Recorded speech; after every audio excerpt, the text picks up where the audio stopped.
नमस्कार साथियों, मैं मनीष मेवाड़ आप सभी का आपके अपने चैनल में तहे दिल से स्वागत और अभिनंदन करता हूं। मैं उम्मीद करता हूं कि आप सभी शानदार, जबरदस्त और जिंदाबाद होंगे और आप सभी की कक्षा 12 की जो तैयारियां हैं वो काफी बेहतरीन चल रही होंगी। और आज उनको और बेहतर बनाने के लिए हम लोग पढ़ रहे हैं कक्षा 12 की राजनीति विज्ञान की स्वतंत्र भारत में राजनीति विज्ञान का अध्याय 7 क्षेत्रीय आकांक्षाएं, रीजनल एस्पिरेशंस, और आज उसका है हमारा लेक्चर नंबर 3। आज लेक्चर नंबर 3 में हम क्या पढ़ेंगे? हम लेक्चर 2 में जम्मू कश्मीर का मुद्दा पढ़ रहे थे और जम्मू कश्मीर के मुद्दे मैंने कहा था हमें आर्टिकल 370 और आर्टिकल 35A को समझना बड़ा जरूरी है। तो मैंने ये सोचा कि एक बार किताब के कंटेंट को थोड़ा सा साइड में रखते हैं और इसी विशेष मुद्दे पर विशेष लेक्चर आप लोगों के लिए होना चाहिए। और आज का लेक्चर पूर्ण तरीके से अनुच्छेद 370 और 35A को समर्पित है। आज हम लोग समझेंगे 1947 से हरि सिंह के विलय पत्र से लेकर के 2019 में अनुच्छेद 370 को हटाने तक की पूरी कहानी, जिससे कि आपको जम्मू कश्मीर का जो पूरा मुद्दा है वो अच्छे से समझ में आए। तो चलिए शुरू करते हैं आज के इस लेक्चर को। और जो 1948 के बाद की राजनीति है, जब शेख अब्दुल्ला सीएम बनेंगे जम्मू कश्मीर के, वो वाला लेक्चर हम आगे कवर करेंगे। चलिए अनुच्छेद 370 और 35 है। देखिए अनुच्छेद 370 और 35A को समझना बड़ा जरूरी है। समझना बड़ा जरूरी इसलिए है क्योंकि अगर हमें जम्मू कश्मीर के विवाद को, अगर हमें जम्मू कश्मीर की कहानी को समझना है तो 370 को और 35A को समझना जरूरी है। अनुच्छेद 370 1950 में जब संविधान लागू हुआ तब से ही था। ये 35A कब जोड़ा गया, ये कहानी आज हम लोग जानेंगे। अनुच्छेद 370 और 35A किस प्रकार से भारत के नागरिकों को जम्मू कश्मीर के नागरिकों से थोड़ा सा अलग बनाते हैं, डिफरेंट बनाते हैं, वो हम जानेंगे। ये अनुच्छेद 370 और अनुच्छेद 371 जो दूसरे राज्यों के लिए विशेष प्रावधान करता है, वो 370 किस प्रकार से जम्मू कश्मीर के लिए अलग था और 2019 में किस प्रकार से भारत की संसद ने और भारत की सरकार ने अनुच्छेद 370 को हटाया। ये सारी कहानी हमारी आज की इस लेक्चर में होगी। और लेक्चर की जो शुरुआत करेंगे वो बिल्कुल जीरो से करेंगे। और जीरो से शुरू करने का मतलब है हम बिल्कुल जहां से स्टार्टिंग हुई है उस स्टार्टिंग को हम लोग शुरू करेंगे। इस अनुच्छेद 370 को क्यों जोड़ा गया, क्यों लाया गया, उसकी क्या अच्छाई क्या बुराई, इस पे हमारा कोई डिस्कशन नहीं है। ना अपन किसी पार्टी के व्यक्ति के पक्ष विपक्ष में है। अपन को सिर्फ कंटेंट को समझना है कि आर्टिकल 370 जम्मू कश्मीर पे क्या प्रभाव डाल रहा था और 1950 से लेकर के 2019 तक के इस पूरे क्रम में वहां क्या क्या हुआ और 2019 से लेकर के अभी 23 तक की कहानी वहां की क्या है। हमें सिर्फ इतना समझना है, हमें कंटेंट को समझना है। हमें व्यक्ति, हमें पार्टी से कोई मतलब नहीं है। ना तो हम किसी पार्टी के पक्ष विपक्ष में है, ना हम किसी व्यक्ति के पक्ष विपक्ष में है। चलिए शुरू करते हैं अनुच्छेद 370 और 35A की कहानी। सबसे पहले अनुच्छेद 370 और 35A की कहानी, हम लोगों ने लास्ट लेक्चर में ये बात जानी थी कि 1947 में भारत आजाद हो जाता है और जैसे ही आजाद होता है तो ब्रिटिशर्स उस समय जितने भी रजवाड़े होते हैं 565 रजवाड़ों को ये अवसर देता है कि या तो आप भारत में मिल जाइए या आप पाकिस्तान में मिल जाइए या आप स्वतंत्र हो जाइए। और उसी स्वतंत्र की कहानी में से एक जम्मू कश्मीर के राजा हरि सिंह भी कहते हैं कि ना तो मैं भारत में जाना चाहता हूं ना मैं पाकिस्तान में जाना चाहता हूं, हम एक स्वतंत्र होकर के रहना चाहते हैं। और ये स्वतंत्रता की जो बात थी उन्होंने मानी कि हम स्वतंत्र रहेंगे, हम भारत में पाकिस्तान में नहीं जाएंगे। परंतु फिर घटनाक्रम आगे बढ़ता है और 20 अक्टूबर 1947 को पाकिस्तान कश्मीर पर अटैक कर देता है। पाकिस्तान कश्मीर पर अटैक कर देता है, जिसके बारे में हमने लास्ट लेक्चर में जाना था कि जो पाकिस्तान के कबायली घुसपैठिए होते हैं वो कश्मीर में एंटर हो जाते हैं और कश्मीर पर अटैक कर देते हैं। जैसे ही वो कश्मीर पर अटैक करते हैं और कश्मीर पर अटैक करने के बाद महाराजा हरि सिंह को याद आता है कि हमें भारत के पास जाना चाहिए और वो भागते भागते भारत सरकार के पास आते हैं। और जब आते हैं उस दिन क्या तारीख थी? 26 अक्टूबर 1947। 26 अक्टूबर 1947 को जब महाराजा हरि सिंह भारत सरकार के पास आते हैं और ये मदद मांगते हैं, सहायता मांगते हैं कि किसी भी प्रकार से हमें इन कबायली घुसपैठियों से, जिसमें पाकिस्तान का और पाकिस्तानी आर्मी का हाथ है, उससे कश्मीर को बचाया जाए। तो भारत सरकार ने कहा बिल्कुल बिल्कुल कश्मीर को हम बचाएंगे, परंतु उसके लिए आपको भारत के साथ विलय पत्र पर साइन करना पड़ेगा। तो 26 अक्टूबर 1947 वो दिन था जब महाराजा हरि सिंह ने भारत सरकार के साथ विलय पत्र पर हस्ताक्षर कर दिए।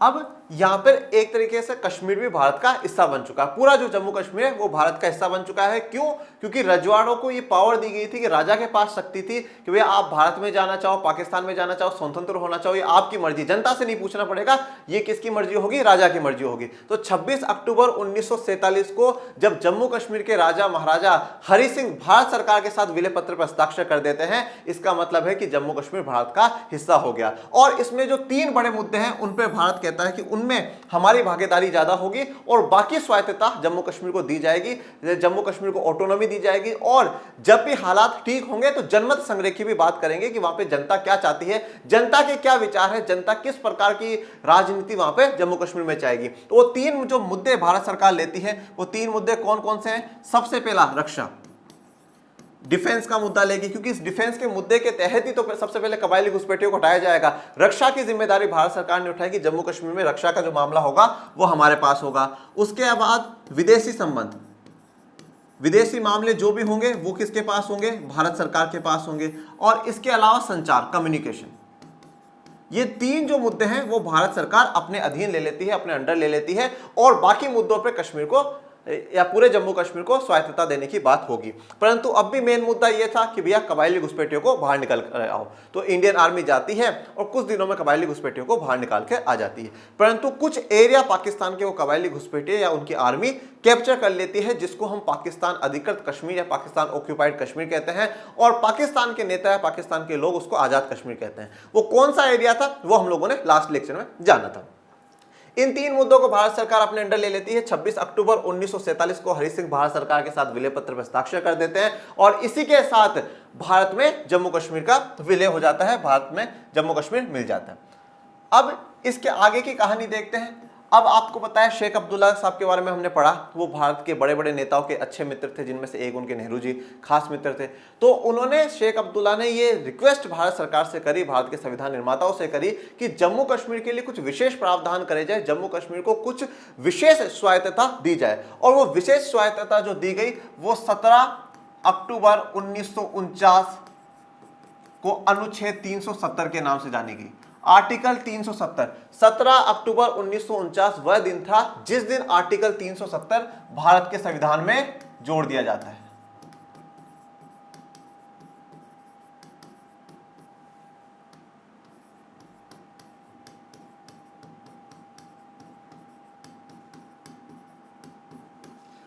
17 अक्टूबर 1949 को आर्टिकल 370 भारत के संविधान में जोड़ दिया जाएगा। ये आर्टिकल 370 या अनुच्छेद 370 के तहत क्या क्या प्रावधान होते हैं ये भी हम आगे जानेंगे। परंतु अभी एक टाइमलाइन पढ़ रहे हैं, एक घटनाक्रम पढ़ रहे हैं, जिससे कि हमें समझ में आए कि 1947 से लेकर के 2019 के बीच में जम्मू कश्मीर में क्या हुआ है। तो 17 अक्टूबर 1949 को भारत के संविधान में अनुच्छेद 370 जोड़ दिया गया है। अभी तक संविधान का काम पूरा नहीं हुआ, संविधान 26 नवंबर को कंप्लीट होगा, परंतु 17 अक्टूबर को आर्टिकल 370 जोड़ दिया गया। अब आर्टिकल 370 जोड़ दिया गया और फिर 26 जनवरी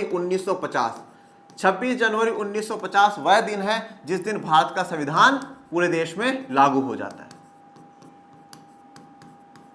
संविधान लागू हो जाता है और माननीय राष्ट्रपति डॉक्टर राजेंद्र प्रसाद जी उस समय आजाद भारत के पहले राष्ट्रपति के रूप में शपथ ले लेते हैं और इसी के साथ भारत लोकतंत्र होने के साथ साथ गणतंत्र भी बन जाता है। गणतंत्र का अर्थ यह होता है कि जिस देश का जो सर्वोच्च पद हो वो निर्वाचित हो, वंशानुगत नहीं होना चाहिए कि आज मैं राजा कल मेरा बेटा राजा परसों उसका बेटा राजा, नहीं, जो भी व्यक्ति बनेगा वो चुन करके बनेगा। तो हमारे राष्ट्रपति जी चुन करके वहां पहुंचे और भारत उस दिन से गणतंत्र बन जाता है और हम गणतंत्र दिवस मनाना शुरू कर देते हैं। अब 26 जनवरी 1950 को संविधान लागू हुआ, परंतु इस भारत के संविधान में जम्मू कश्मीर को लेकर के क्या क्या प्रावधान करे गए थे वो देखिए। सबसे पहले अगर भारत के संविधान के आर्टिकल 1 अनुच्छेद 1 की बात करें तो अनुच्छेद 1 ये कहता है कि जम्मू कश्मीर भारत का राज्य है। जम्मू कश्मीर भारत का राज्य है। तो यहां पर भारत के संविधान निर्माताओं ने बिल्कुल क्लियर करा है कि जो जम्मू कश्मीर है वो भारत का राज्य है, तो उस पर बिल्कुल कोई डिस्प्यूट होना ही नहीं चाहिए, कोई मुद्दा उठना ही नहीं चाहिए। और दूसरा जो आर्टिकल है जिस पर आज हम लोग चर्चा कर रहे हैं, आर्टिकल 370, इसके तहत कुछ विशेष प्रावधान, कुछ विशेष स्वायत्तता जम्मू कश्मीर को दी जाएगी। और एक बड़ी बात आर्टिकल 370 में लिखी गई कि ये जितने भी विशेष प्रावधान है, विशेष स्वायत्तता दी जा रही है, ये अस्थायी है, टेम्परेरी है, हमेशा के लिए नहीं कि जिंदगी भर ही जम्मू कश्मीर को ये सारी फैसिलिटीज या सारी जितनी भी ऑटोनॉमी है वो दी जाएगी। अस्थायी रूप से करा गया। अब सवाल ये आता है कि जब 370 में ये बात लिखी गई कि अस्थायी रूप से है, तो फिर इसको हटाया क्यों नहीं गया? ओके, और एक और इंटरेस्टिंग बात मैं आपको ये बता दूं कि भारत के संविधान का अनुच्छेद 370 खुद ऐसा सिस्टम देके जा रहा था जिसके तहत कि आप जम्मू कश्मीर के इस अनुच्छेद 370 को हटा सकते हो, पर फिर भी क्यों नहीं हटाया गया?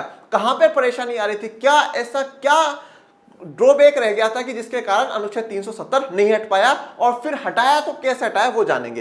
तो भारत के संविधान में जम्मू कश्मीर को लेकर के दो बातें थी। आर्टिकल 1 में उसने कहा जम्मू कश्मीर भारत का राज्य है और अनुच्छेद 370 के तहत विशेष स्वायत्तता दी जाएगी, परंतु वो क्या होगी? अस्थायी होगी। ये 1950 तक की कहानी।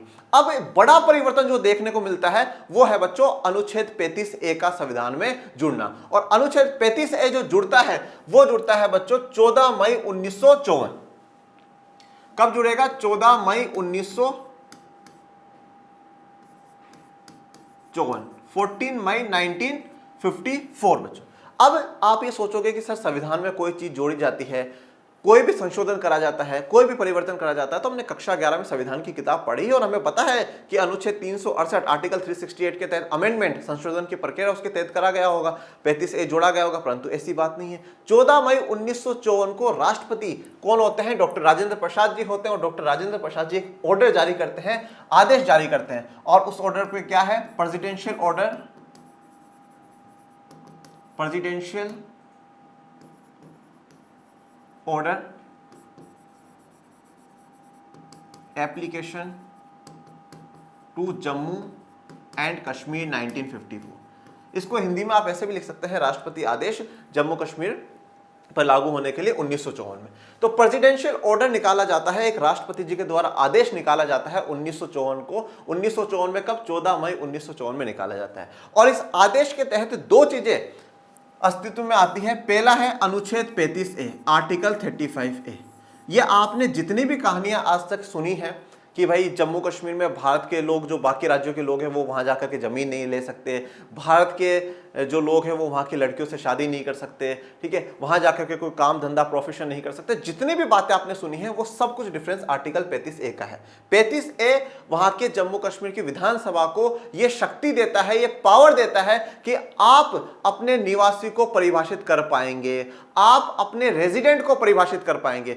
हर देश अपने लोगों को नागरिकता देता है। आज भारत में भी किसी को नागरिकता लेनी होगी तो कुछ शर्त है कि भाई आप इतने समय से रह रहे हो, इतने समय से यहाँ पर हो, उस हिसाब से आपको नागरिकता दी जाएगी। आज ये भारत तय करेगा कि भैया भारत का नागरिक कौन बनेगा, कौन नहीं बनेगा। तो ये वाली जो पावर है वो जम्मू कश्मीर को दे दी गई कि भाई जम्मू कश्मीर में का नागरिक कौन होगा, कौन नहीं होगा, ये कौन तय करेगा? जम्मू कश्मीर की विधानसभा तय करेगी, जम्मू कश्मीर का संविधान तय करेगा। मतलब जम्मू कश्मीर का अलग संविधान है और अलग संविधान वो यहीं से आ जाता है कि जम्मू कश्मीर का जो कॉन्स्टिट्यूशन है, जो संविधान है वो अलग है।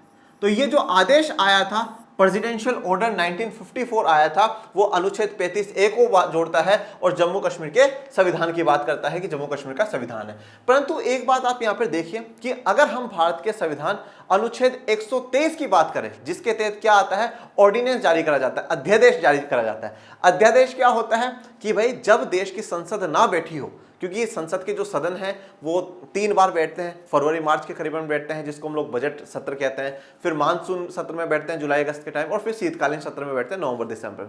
मान लीजिए जब संसद ना बैठी हो और कोई विशेष कानून सरकार को पास करवाना हो तो वो राष्ट्रपति जी से जाकर के हस्ताक्षर करवा सकता है, उसको अध्यादेश कहा जाएगा। मतलब राष्ट्रपति आदेश कर रहे हैं कि हाँ भाई इसको माना जाए, परंतु 6 महीनों के लिए, सिर्फ और सिर्फ 6 महीनों के लिए माना जाए। 6 महीने के अंदर अंदर आपको संसद से पारित कराना होगा। अब यहां पर भी राष्ट्रपति जी का ऑर्डर ही है। यहां पर 35 जो जुड़ा है वो संसद के द्वारा तो आया ही नहीं। संसद में कब पारित कराया गया? नहीं कराया गया। यह आर्टिकल 35A जो है presidential order Jammu Kashmir application 1954 आया है। अब यह आया यहां से जम्मू कश्मीर में आर्टिकल 35A और जम्मू कश्मीर का संविधान। अब उसके बाद हम बात करते हैं 17/11/1956, 17 नवंबर 1956, इस दिन जम्मू कश्मीर का संविधान जम्मू कश्मीर में लागू कर दिया जाता है। जम्मू कश्मीर का संविधान इंप्लीमेंट हो जाता है या वहां लागू हो जाता है 17 नवंबर 1956 को, और 35 है ये सब कुछ वहां लागू होगा। अब इस 17 नवंबर 1956 तक की ये कहानी थी। अब उसके बाद 47 से लेकर करके अगर हम 90 तक की कहानी देखें, 1947 से 1990 तक बहुत से घटनाक्रम बीच में होते हैं, और ये जो जितने भी घटनाक्रम है वो हम आगे वाले लेक्चर में पढ़ेंगे कि शेख अब्दुल्ला वहाँ के मुख्यमंत्री बनते हैं, फिर उनके बाद उनके बेटे आते हैं, उनके आगे दूसरी पार्टियां, नेशनल कॉन्फ्रेंस जो उनकी खुद की है, फिर पीडीपी आएगी, इन सब की चर्चा हम बाद में करेंगे। परंतु 1990 में आकर के, 1990 में आकर के वहां पर आर्म्ड फोर्स स्पेशल एक्ट लागू कर दिया जाता है। Armed force special act, armed force special act Bharat के संसद के द्वारा बनाया गया एक कानून है जो कि 1958 में बनाया गया था, और इस कानून के तहत किसी भी राज्य में सरकार पूरा कंट्रोल आर्मी को देती, पूरा नहीं मतलब आर्मी वहां थोड़ी सी ज्यादा पावरफुल हो जाती है, क्योंकि लॉ एंड ऑर्डर है वो थोड़ा सही नहीं रहता, उस लॉ एंड ऑर्डर को मेंटेन करने के लिए आर्मी को भेजा जाता है। तो 1990 में वहां जम्मू कश्मीर में आर्म्ड फोर्स एक्ट लगा दिया जाता है। अब 1990 के बाद की कहानी पर हम आते हैं 2015 में। 2015 में आप सभी को पता है कि 2014 में बीजेपी की सरकार बनी, लोकसभा में प्रधानमंत्री मोदी जी बने, और 2015 में जम्मू कश्मीर की विधानसभा के चुनाव हुए। विधानसभा के चुनाव हुए तो जम्मू कश्मीर में बीजेपी पार्टी ने अपने कैंडिडेट उतारे, और किसी भी पार्टी को पूर्ण बहुमत जम्मू कश्मीर की विधानसभा में नहीं मिला। और उस समय वहां पे एक पार्टी है पीडीपी और प्लस बीजेपी, ये दोनों क्या कर लेगी, गठबंधन कर लेगी। पीडीपी की फुल फॉर्म क्या है, पीपल्स डेमोक्रेटिक पार्टी, और इस पीपल्स डेमोक्रेटिक पार्टी में जो हेड है वो महबूबा मुफ्ती है। तो पीडीपी और बीजेपी दोनों गठबंधन करती है और राज्य में सरकार बना लेती है, और वहां की सीएम किसको बनाया जाता है, जो पीडीपी की महबूबा मुफ्ती होती है उनको सीएम बना दिया जाता है। तो पीडीपी और बीजेपी ने गठबंधन कर करके 2015 में जम्मू कश्मीर में सरकार बना ली है, राज्य सरकार बना ली है। फिर 2018 में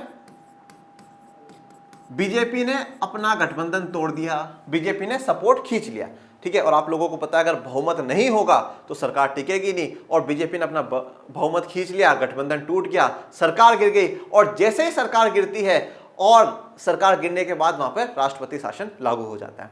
2018 में बीजेपी वहां से अपना सपोर्ट ले लेगी, सपोर्ट लेने के बाद सीएम जो महबूबा मुफ्ती है वो सीएम नहीं रहेगी, और वहां पर राष्ट्रपति शासन लागू हो जाता है। अब राष्ट्रपति शासन लागू होने के लिए, अब ये बात तो हमें पता होनी चाहिए कि भाई जम्मू कश्मीर का संविधान को देखना पड़ेगा।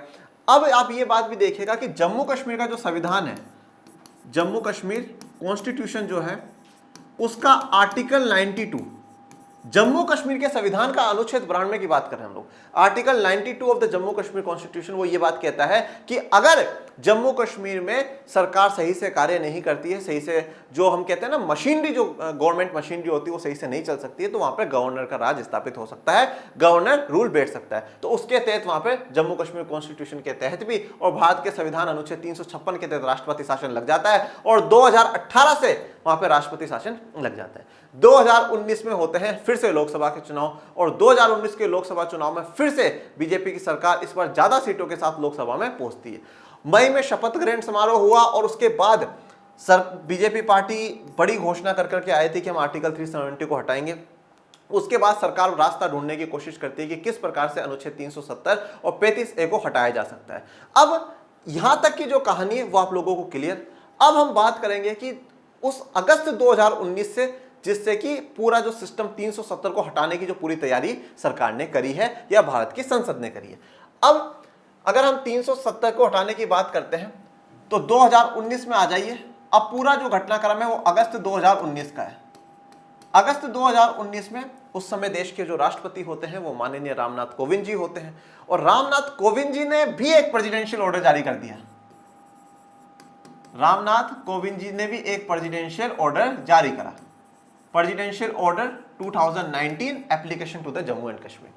अब इस प्रेसिडेंशियल ऑर्डर 2019 के तहत क्या बात बोली गई कि भैया जो 1954 में प्रेसिडेंशियल ऑर्डर जारी हुआ था ना वो निरस्त होता है, और उसकी जगह पर प्रेसिडेंशियल ऑर्डर 2019 आता है। देखिए अगर कोई चीज जिस प्रकार से आई है ना वो उसी प्रकार से जाती है, ठीक है।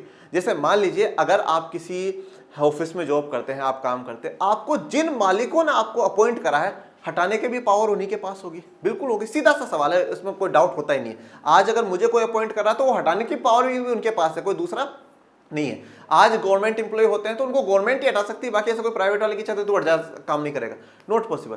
तो अब यहां पर जब 1954 में 35A अगर आया था तो वो प्रेसिडेंट के ऑर्डर से आया था, तो हट किसके ऑर्डर से सकता है? प्रेसिडेंट के ऑर्डर से हट सकता है।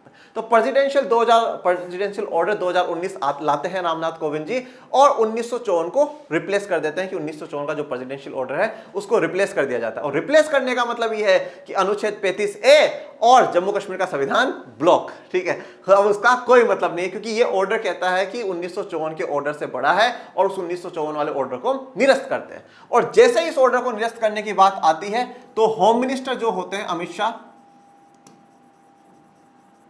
गृह मंत्री अमित शाह, संसद में 2 बिलों की बात करते हैं, 2 प्रस्ताव रखते हैं, 2 बिल लेकर के आते हैं। वो 2 बिल कौन से हैं, 2 प्रस्ताव कौन से हैं? एक प्रस्ताव में उन्होंने बोला कि आर्टिकल 370 रिमूवल, कि आर्टिकल 370 को हटाना या उनको इनऑपरेटिव करना, वो लागू ना रहे।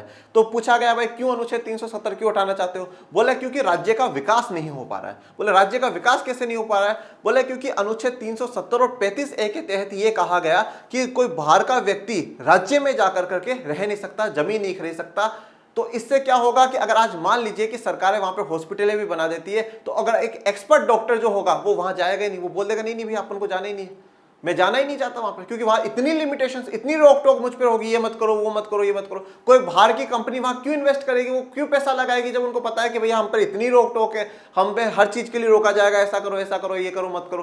तो कोई भी कंपनी या कोई भी व्यक्ति वहां पर नहीं जाना चाहेगा, क्योंकि वहां की कानून व्यवस्था कुछ इसी प्रकार से है। तो राज्य का विकास नहीं हो रहा है। दूसरी बात, राज्य में सही से लोकतंत्र नहीं है, सरकारें गिरती है, हट जाती है, अस्थायी रूप से सरकारें चल रही है, सही प्रकार से लोकतंत्र नहीं है। और भारत का हमेशा से 1947 से और उससे पहले हमेशा से 2 सपने भारत के सदैव रहे कि भारत लोकतांत्रिक देश रहेगा और भारत में हर व्यक्ति का, समाज के सबसे अंतिम पायदान पर खड़े हुए व्यक्ति का भी विकास होगा। और ये दोनों ही बात जम्मू कश्मीर में नहीं हो रही है, तो ये थोड़ी सी गलत बात है। तो इसलिए आर्टिकल 370 को हटाने के लिए अमित शाह बिल का प्रस्ताव संसद में रखते हैं। बोले दूसरा बिल कौन सा है? तो बोले दूसरा बिल है Jammu Kashmir reorganisation bill. Reorganisation का मतलब पुनर्गठन, ठीक है। आपको याद करिए, हमने रीऑर्गेनाइजेशन एक्ट 1956 पढ़ा था, जो सबसे पहले चैप्टर में पढ़ा था, और उसके तहत 14 राज्यों और 6 केंद्र शासित प्रदेश स्थापित करे गए। तो यहाँ पे स्पेशली जम्मू कश्मीर के लिए पुनर्गठन का बिल सरकार लेकर के आती है, और उसमें क्या करेगी कि जम्मू कश्मीर को राज्य से हटा कर करके 2 केंद्र शासित प्रदेशों में बांट देगी, एक जम्मू कश्मीर और एक लद्दाख बन जाएगा।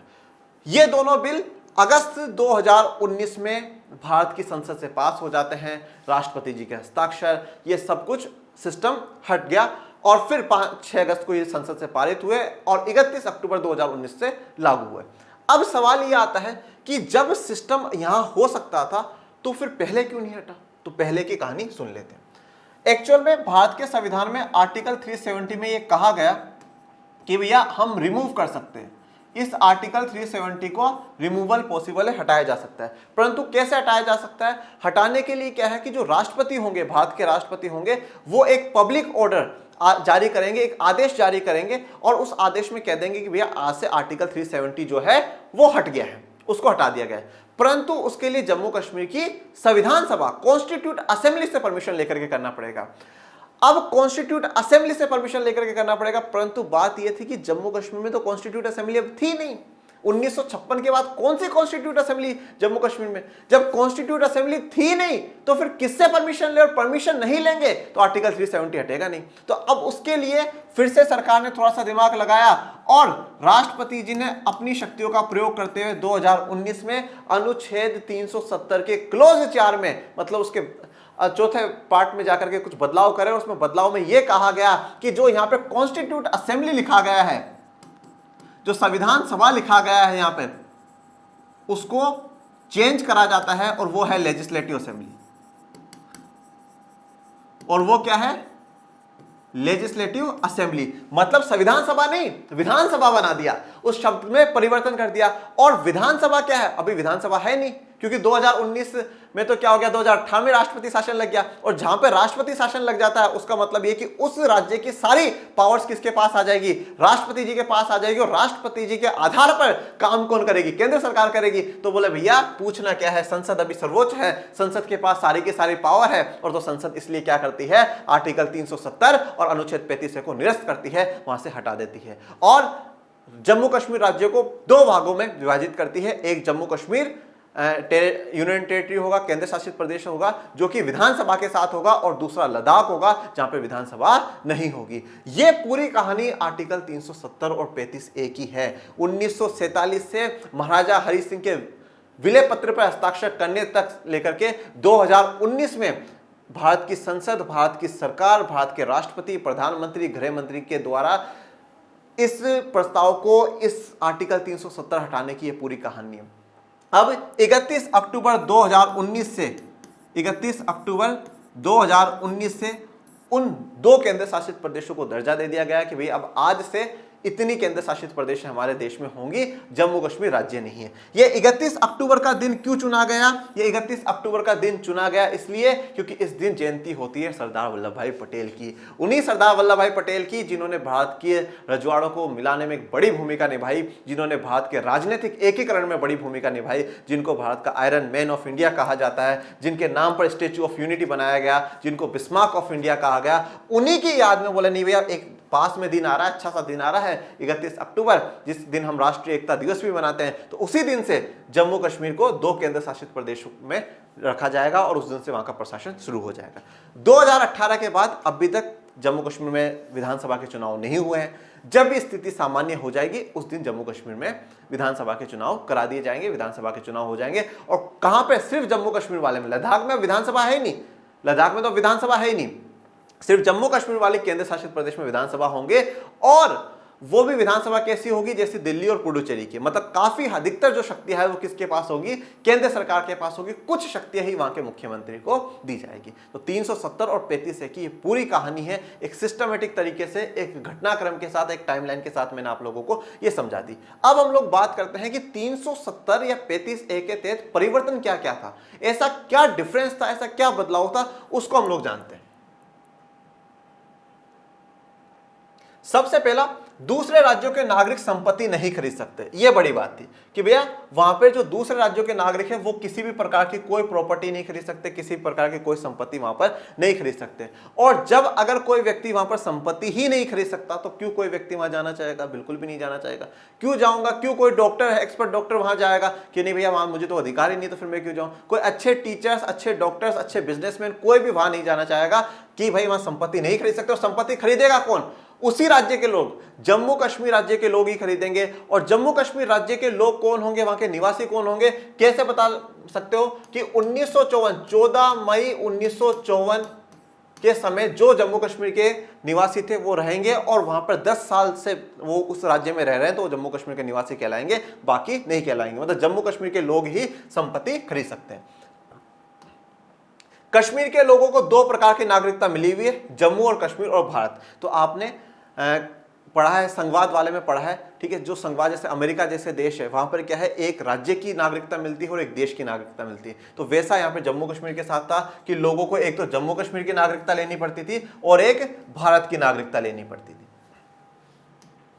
जम्मू और कश्मीर का निवासी पाकिस्तान चला जाता है और वापस जम्मू कश्मीर आता है तो उसको दोबारा भारत का नागरिक मान लिया जाता है। देखिए, भारत की नागरिकताओं का नियम यह है कि अगर कोई व्यक्ति दूसरे देश की नागरिकता ले लेता है तो फिर अगर वो भारत आएगा तो उसको भारत की नागरिकता नहीं मिलेगी, या मतलब निरस्त कर दी जाएगी। जैसे मान लीजिए आज अगर मैं अमेरिका की नागरिकता ले लूंगा तो मेरी भारत की नागरिकता निरस्त होगी, वो हटेगी, वो सीधी सी बात है। परंतु जम्मू कश्मीर के संविधान ने क्या कहा कि भैया जम्मू कश्मीर का व्यक्ति अगर पाकिस्तान चला जाता है और फिर पाकिस्तान से अगर वापस आता है तो क्या होगा, उसको वापस से जम्मू कश्मीर की नागरिकता दे दी जाएगी।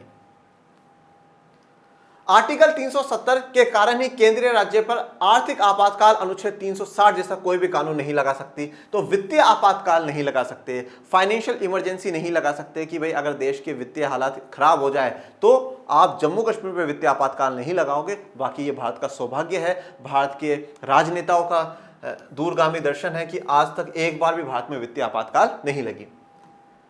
कश्मीरी महिला की किसी भारतीय से शादी होने पर उसकी कश्मीरी नागरिकता खत्म हो जाती है। अगर कश्मीरी महिला कश्मीर के अलावा भारत के किसी भी राज्य के लोगों से शादी करती है तो उसकी जो कश्मीर की जो नागरिकता है वो निरस्त हो जाएगी, मतलब वो कश्मीर की नागरिकता नहीं रहेगी उसके पास। पाकिस्तानी से शादी करने पर उसकी कश्मीरी नागरिकता पर कोई फर्क नहीं पड़ता, पर अगर वो पाकिस्तान के किसी लड़के से शादी कर लेती है तो उसकी जो कश्मीर की नागरिकता है उस पर बिल्कुल भी फर्क नहीं पड़ेगा। भारत के किसी राज्य के लड़के से शादी कर लेगी तो कश्मीर की नागरिकता चली जाएगी, पर पाकिस्तान के लड़के के साथ शादी करती है तो कश्मीर की नागरिकता नहीं जाएगी।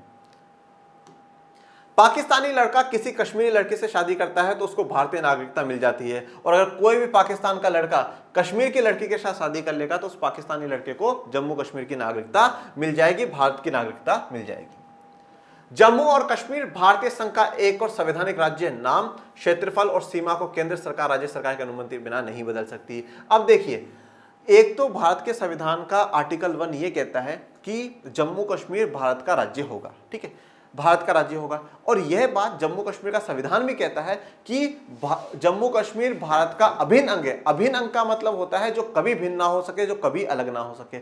दोनों संविधानों में यह बात लिखी गई कि भारत का राज्य जम्मू कश्मीर है, और जम्मू कश्मीर के संविधान में यह लिखा गया कि जम्मू कश्मीर भारत का अभिन्न अंग है। परंतु यहां पर यह बात देखिएगा, भारतीय संघ का एक संवैधानिक राज्य है, ठीक है, तो जम्मू कश्मीर भारत का एक राज्य है, परंतु जम्मू कश्मीर का नाम, उसका क्षेत्रफल, मतलब आप उस राज्य को कटौती नहीं कर सकते। जैसे हमने क्या करा कि आंध्र प्रदेश में से तेलंगाना बना दिया, हमने बिहार में से झारखंड बना दिया, ऐसा नहीं। तो आप क्षेत्रफल चेंज नहीं कर सकते, सीमा को आप घटा बढ़ा नहीं सकते। कब तक नहीं बढ़ा सकते? जब तक आपको राज्य सरकार की अनुमति नहीं मिल जाती। मतलब अब आज तो क्या होता है कि केंद्र सरकार अपने अनुसार कर लेती, राज्यों से, उनसे भी, दूसरे राज्यों से पूछना पड़ता है, पर वो एक फॉर्मेलिटी मात्र होता है। परंतु जम्मू कश्मीर का तो क्षेत्रफल, नाम, ये आप जब तक नहीं बदल सकते जब तक कि जम्मू कश्मीर की विधानसभा आपको परमिट नहीं कर देती है। रक्षा, विदेशी मामले और संचार को छोड़कर सभी कानून बनाने के लिए केंद्र को राज्य सरकार से लेनी होती है अनुमति। तो रक्षा, विदेशी मामले और संचार, इन सब को छोड़ करके जो भी कानून बनाना होगा तो उसके लिए अनुमति वहां की राज्य की सरकार से लेनी होगी। जम्मू और कश्मीर का अपना संविधान है, इसका प्रशासन भारत के संविधान के अनुसार नहीं चलता, तो वहां का अपना संविधान है, उस संविधान के अनुसार ही जम्मू कश्मीर का शासन चलता है। जम्मू और कश्मीर के पास 2 झंडे हैं, एक भारत का और एक खुद जम्मू कश्मीर का। और अब ये जितने भी आपने अनुच्छेद 370 के पढ़े हैं, ये सब 2019 में आकर के हटा दिए गए हैं। जम्मू कश्मीर का अब एक ही झंडा होगा, भारत का कोई भी व्यक्ति वहां जाकर के रह सकता है, संपत्ति खरीद सकता है, किसी भी व्यक्ति से शादी कर सकता है, नागरिकता में परिवर्तन आ जाएंगे। ये सारी बातें जो अनुच्छेद 370 में पढ़ी, ये 2019 से निरस्त कर दी गई है, हटा दी गई है। ये पूरी कहानी 370 और 35A की थी, और 370 के तहत क्या क्या प्रभाव था और हटने के बाद क्या क्या प्रभाव है, ये सब कुछ मैंने आपको बताया। तो ये आज का लेक्चर हमारे क्लास 12 के इंपोर्टेंट होने के साथ साथ एक विशेष लेक्चर भी है जो कि अनुच्छेद 370 और 35A पर था। आज का ये विशेष लेक्चर आप लोगों को कैसा लगा जरूर कमेंट बॉक्स में बताइएगा। और मेरे प्यारे बच्चों, ज्यादा पढ़ते रहिए, आगे बढ़ते रहिए, और इस चैनल को, इस परिवार को बढ़ाते रहिए। और मिलेंगे नेक्स्ट लेक्चर में, तब तक के लिए थैंक यू सो मच। जय हिंद, जय भारत।